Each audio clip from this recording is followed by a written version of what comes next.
নমস্কার বন্ধুরা, আজকের সাসপেন্স স্টোরি চ্যানেলে আপনাদের সকলকে স্বাগত। আমাদের গল্পগুলো আপনাদের যদি ভালো লেগে থাকে তাহলে অবশ্যই আমাদের চ্যানেলটিকে সাবস্ক্রাইব করে আমাদের পাশে থাকবেন।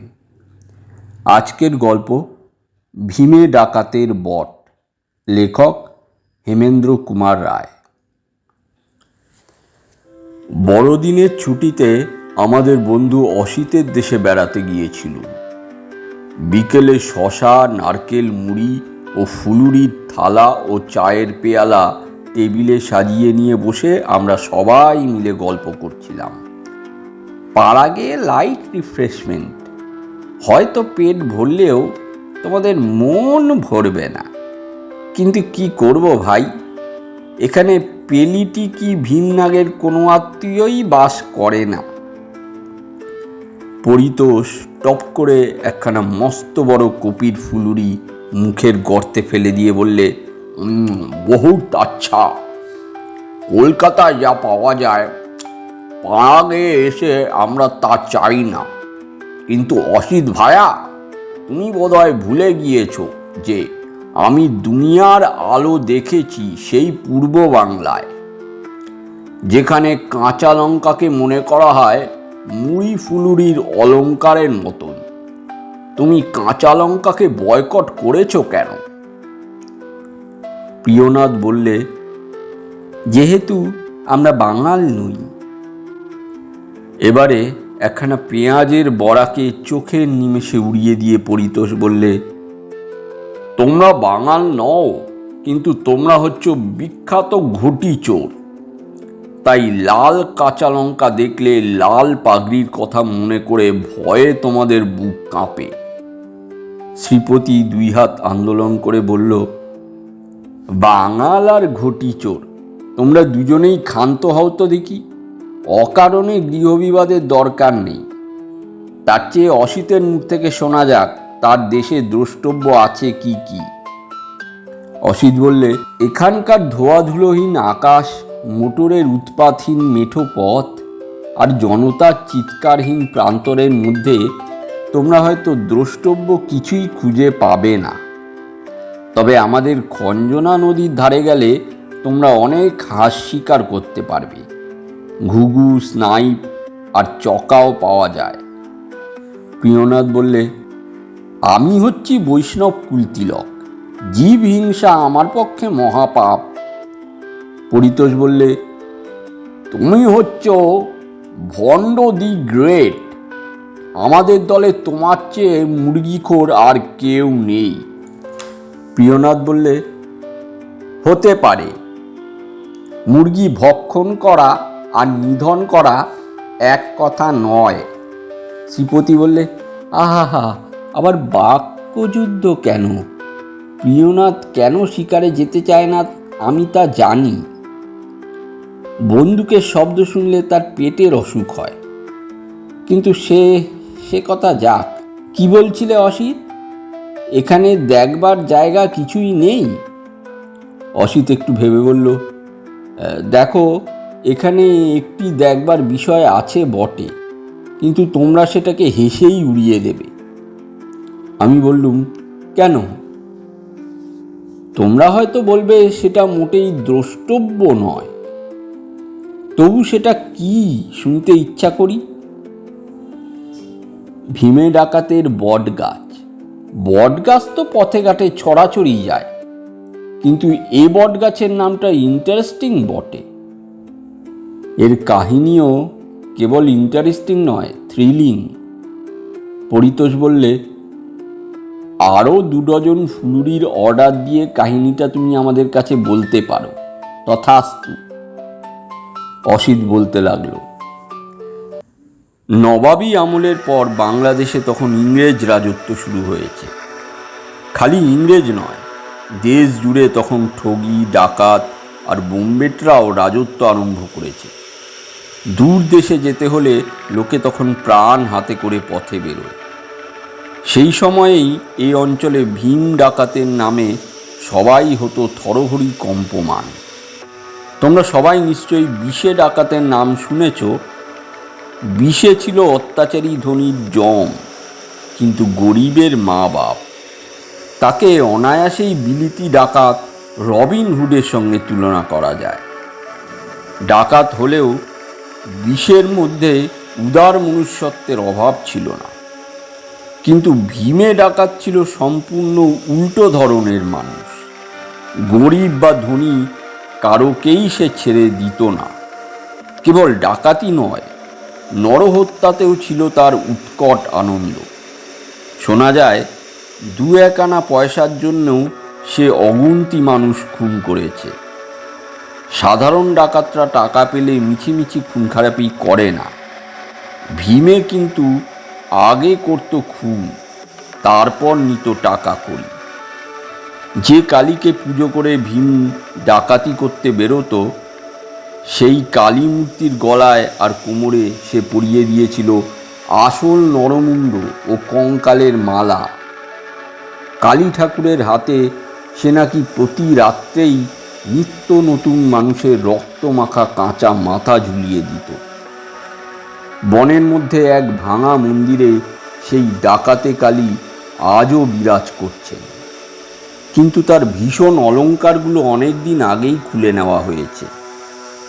ভীমের চেহারাও ছিল নাকি ভয়াবহ। তার মতন লম্বা চওড়া লোক কেউ কখনো দেখেনি। আর তার রং ছিল মিশমিশে কালো। সেই কালো মুখে তার টকটকে লাল চোখ দুটো জ্বলন্ত আগুনের ভাঁটার মতো। তার মূর্তি দেখলেই লোকে ভয়ে মূর্ছিত হয়ে পড়ত। ভীমে ডাকাতের অত্যাচারে এই অঞ্চলে লোক চলাচল যখন বন্ধ হয়ে গেল, অনেকেই যখন দেশ ছেড়ে দেশান্তরে পালাতে লাগলো, তখন এক সাহেব এলো সিপাহীদের নিয়ে তাকে গ্রেপ্তার করতে। কয়েক মাস ধরে বহু চেষ্টার পর ভীমের দলের কয়েকজন ধরা পড়ল বটে, কিন্তু ভীমের পাত্তা পাওয়া ভার। বিপদ দেখলেই সে তার রণ পায়ে চেপে হাওয়ার আগেই উধাও হয়ে যেত। রণ পা কি জানো তো? 2টো লম্বা বাঁশের লাঠি, তাতে আছে পা রাখবার জায়গা।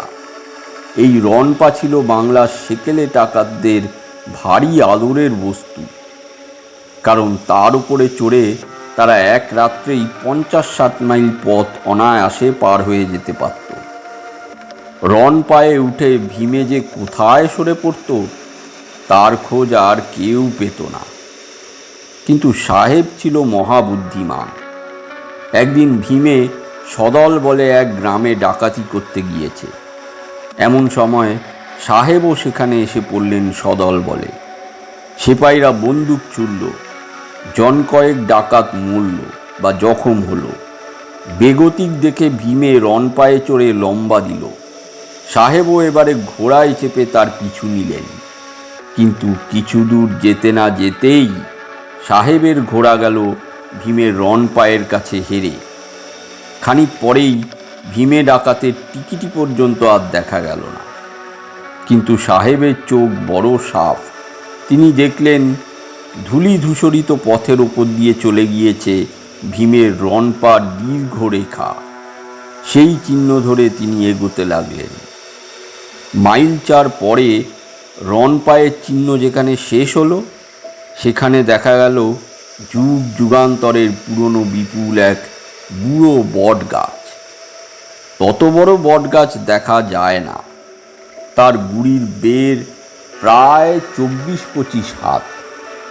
সেই গুড়ির আর শত শত ঝুড়ির ওপর ভর দিয়ে এই একটি মাত্র বট গাছ অনেকখানি জায়গা জুড়ে ছোটোখাটো অরণ্যের মতন দাঁড়িয়ে রয়েছে। তার মোটা মোটা প্রত্যেক ঝুড়ি এক একটা আলাদা গাছের গুড়ির মতন শিকড় গেড়েছে মাটির ভেতরে। সাহেব আন্দাজ করলেন ভীমে নিশ্চয়ই এই মস্ত গাছে চড়ে ঘন ডালপালার আড়ালে কোথাও লুকিয়ে আছে। পিঠে বন্দুক বেঁধে তিনিও গাছে উঠলেন। কিন্তু বহুক্ষণ এ ডালে ও ডালে তন্ন তন্ন করে খুঁজেও ভীমকে পাওয়া গেল না। হতাশ হয়ে সাহেব যখন মাটিতে নেমে পড়বার জোগাড় করছেন, তখন হঠাৎ দেখা গেল বটের গুড়ির ওপর দিয়ে ধোঁয়ার চক্র বেরিয়ে আসছে। অত্যন্ত আশ্চর্য হয়ে সাহেব আরও উপরে উঠে উঁকি মেরে দেখেন বটের প্রকাণ্ড গুড়িটা একেবারে ফাঁপা, আর তার ভিতরে পরম আরামে বসে ভীমে ডাকাত আপন মনে হুঁকোয় দম মারছে। তামাকখোর ভীমের সে যাত্রা আর রক্ষা পেল না। এক ছিলিম তামাকের লোভেই সে নিজের প্রাণটা বিলিয়ে দিল। সেই বটগাছেরই এক ডালে তাকে গলায় ফাঁসি লাগিয়ে ঝুলিয়ে দেওয়া হলো, কিন্তু মরবার সময়েও সে ভয় পেল না। দম্ভ করে বললে, সাহেব, আমি আমার এ আস্তানা ছেড়ে নড়ব না। ভূত হয়ে এখানেই রাজত্ব করব। এখানে যে আসবে সে আর প্রাণ নিয়ে ফিরতে পারবে না। সেই ফাঁপা বটগাছি আজ ভীমে ডাকাতের বট নামে বিখ্যাত। শত শত ঝুড়ি শিকড় দিয়ে রস টেনে সে কেবল বেঁচেই নেই, আকারে আগেকার চেয়েও আরও বড় হয়ে উঠেছে। এই অঞ্চলের প্রত্যেকেরই কাছে সে একটা দ্রষ্টব্য জিনিস হয়ে পড়েছে, কিন্তু রাতের বেলায় কেউ তার ত্রিসীমানায় যায় না। ঠাকুরদাদার মুখে শুনেছি, ভীমে ডাকাতের কথা পরীক্ষা করবার জন্যে সেকালে কোনো কোনো অতি বড় ডানপিটে রাত্রে ওই বটগাছের কাছে গিয়েছিল, কিন্তু তারা কেউ আর ফিরে আসেনি। কোনো রকম চিহ্ন না রেখেই তারা একেবারেই বিলুপ্ত হয়ে গিয়েছে। আজ আর কেউ ভীমে ডাকাতের কথা পরীক্ষা করতে সাহস করে না। সেই বটগাছের চারিদিকের জমি আজ জলাভূমিতে পরিণত হয়েছে। জলাভূমির কাছে জ্যান্ত মানুষের বসবাস নেই, আছে কেবল মরাদের রাজ্য, অর্থাৎ গোরস্থান। অসিতের কাহিনী শেষ হলে পরে আমি জিজ্ঞাসা করলাম, তাহলে তোমাদের বিশ্বাস রাত্রে সেই বটগাছের কাছে গেলে আজও ভীমে ডাকাতের সঙ্গে আমাদের দেখা হওয়ার সম্ভাবনা আছে? লোকে তো তাই বলে। বটগাছটা এখান থেকে কত দূরে? তা 4 মাইল। পরিতোষ বিপুল উৎসাহে বলে উঠল, আজ দ্বাদশীর চাঁদ উঠবে আকাশে, তারই আলোতে আমরা ভীমে ডাকাতের সঙ্গে দেখা করব। অসিত বললে, কিন্তু? শ্রীপতি বাধা দিয়ে বললে, কিন্তু নিকুচি করেছে। আমরা আজ হাতে নাতে প্রমাণ করতে চাই সেকেলে গাঁজাখুরি উপকথা কোনো কালেই সত্য হয় না। কেবল প্রিয়নাথ আমতা আমতা করে বললে, ওই বটগাছটাকে আমি থোড়াই কেয়ার করি, কিন্তু ওই যে গোরস্থানের কথা বললে, ওটা আমার ভালো লাগছে না। কিন্তু তার প্রতিবাদ আমরা কেউ আমলেও আনলুম না। শীতকালের কুয়াশায় আচ্ছন্ন চাঁদের আলো দেখলেই শনিগ্রস্ত বলে মনে হয়। একেবারে নির্জন পথ, ঝিঝির ডাকে শব্দময় ও বুনো পুষ্পপত্রে গন্ধময়। বহু দূর থেকে নিস্তব্ধ রাত্রির বক্ষ ভেদ করে মাঝে মাঝে ভেসে আসছে চলন্ত রেলগাড়ির আওয়াজ। এই আওয়াজ আগেও অনেকবার শুনেছি, কিন্তু আজকে শুনে মনে হলো ওই রেলগাড়িতে চড়ে যেন ইহলোকের যাত্রীরা চলেছে পরলোকের দিকে। বন্ধুদের মুখের পানে তাকিয়ে দেখলুম, তাদেরও শ্বাস প্রশ্বাস হয়েছে দ্রুত, কারোর মুখেই কোনো কথা নেই। মুখে কেউ মানি আর না মানি, আসন্ন কোনো অলৌকিক ভাবের প্রভাবে আমাদের সকলেরই মন আজ মোহগ্রস্ত। এখানে মানুষের শেষ আশ্রয় হচ্ছে সরকারি ডাক বাংলো। তাকেও পিছনে ফেলে মাইলখানেক এগিয়ে গেলাম। তারপর একদিকে আঙুল দেখিয়ে অসিত চুপি চুপি বললে, ওটা হচ্ছে গোরস্থান। মৃতের সেই মৌন জগতেও জীবন্ত ঝিঝিদের ভাঙা গলার অশ্রান্ত আর্তনাদ শোনা যাচ্ছে। কি একটা কালো জন্তু আমাদের সাড়া পেয়ে তাড়াতাড়ি ছুটে একটা উঁচু কবরের আড়ালে পালিয়ে গেল। প্রিয়নাথ ছিল সব থেকে পিছনে। সে এগিয়ে সকলের মাঝখানে এসে দাঁড়ালো। তার মুখের ভাব অস্বাভাবিক। শ্রীপতি বললে, কিন্তু সেই বুড়ো বটগাছটা কোথায়? অসিত নীরবে অঙ্গুলি নির্দেশ করলে। একটা মস্ত বড় জলাভূমি দৃষ্টিসীমা জুড়ে ধু ধু করছে এবং তারই ওপরে পড়ে হিংস্র দাঁতের মতন চকচক করে জ্বলছে কুয়াশায় আধমরা চাঁদের আলো। জায়গায় জায়গায় কুয়াশা এত ঘন যে তাকে ঠেলে চোখ চলে না। জলারই এক পাশে পাহাড়ের মতন উঁচু প্রকাণ্ড একটা ঢিপির ওপরে দাঁড়িয়ে আছে শূন্যের অনেকটা পূর্ণ করে বিপুল সেই বট গাছ। কেউ বলে না দিলে আমরা তাকে অরণ্য বলেই ধরে নিতুম। আবছায়ায় রহস্যময় জ্যোৎস্নায় বৃদ্ধ বটের ডালপালা শীতার্ত হাওয়ায় কাঁপতে কাঁপতে সজোরে দীর্ঘ নিঃশ্বাস ফেলছে এবং তার তলায় জমে আছে বিরাট ও নিরেট একখানা অন্ধকার। প্রিয়নাথ অর্ধস্ফুট স্বরে বলল, ওগুলো ওগুলো কি? ওগুলো ওই যে নড়ে চড়ে বেড়াচ্ছে, কি ওগুলো? শ্রীপতি বললে, আলেয়া। প্রিয়নাথ বললে, আমার মনে হচ্ছে যাদের দেখা যায় না তারা ওই জলায় আগুনের ফুটবল নিয়ে ওয়াটার পোলো খেলছে। মনে মনে ভাবছি এ স্থানটা গোরস্থানের চেয়েও স্তব্ধ, কারণ এখানে ঝিঝিরাও ডাকছে না। ঠিক সেই সময় নানা শব্দে চতুর্দিক হঠাৎ জাগ্রত হয়ে উঠল। প্রথমে চিৎকার করে উঠল বিকট স্বরে এক পাল শেয়াল। তারপরই কোথা থেকে চেঁচাতে লাগলো 3-4টে পেঁচা, এবং তারপরেই শুনতে পেলাম মাথার উপরে একদল বাদুড়ের ডানার ঝটপট শব্দ, যেন কি দেখে ভয় পেয়ে তারা প্রাণপণে উড়ে পালিয়ে যাচ্ছে। প্রিয়নাথ সচকিত কণ্ঠে বললে, ও হে, এখানে দাঁড়িয়ে মিছিমিছি লাগিয়ে আর শীতে কেঁপে কি হবে? এবারে ফেরা যাক, আর নয়। পরিতোষ ঠাট্টা করে বলল, কি হে অসিত, তোমার ভীমে ডাকাত কোথায়? শ্রীপতি বলল, ভীমে ডাকাত আজ বোধহয় নরকের দরজা খোলা পায়নি।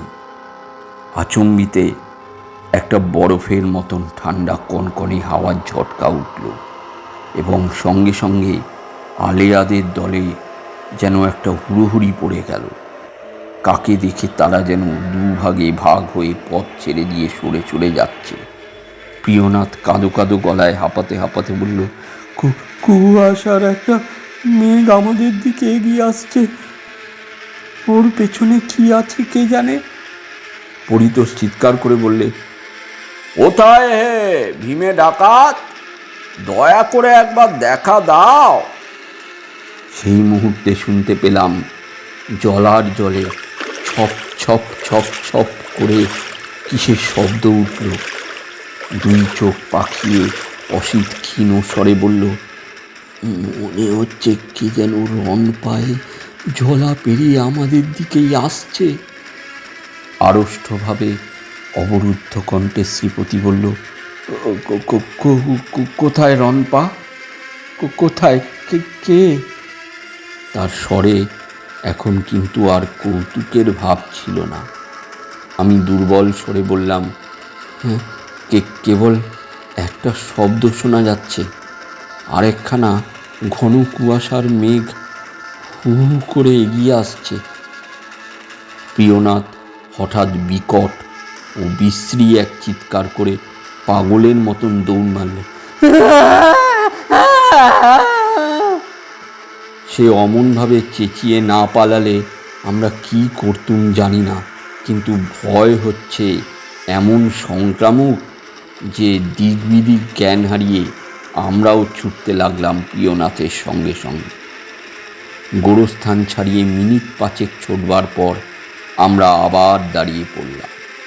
পরিতোষ হাঁপাতে হাঁপাতে বলল, ঘটি, তুমি হঠাৎ পালিয়ে এমন ভয় দেখালে কেন? প্রিয়নাথ হাঁপাতে হাঁপাতে বললে, বাঙা, তোমাকে তো আমার পিছু নিতে বলিনি? তুমি পালালে কেন?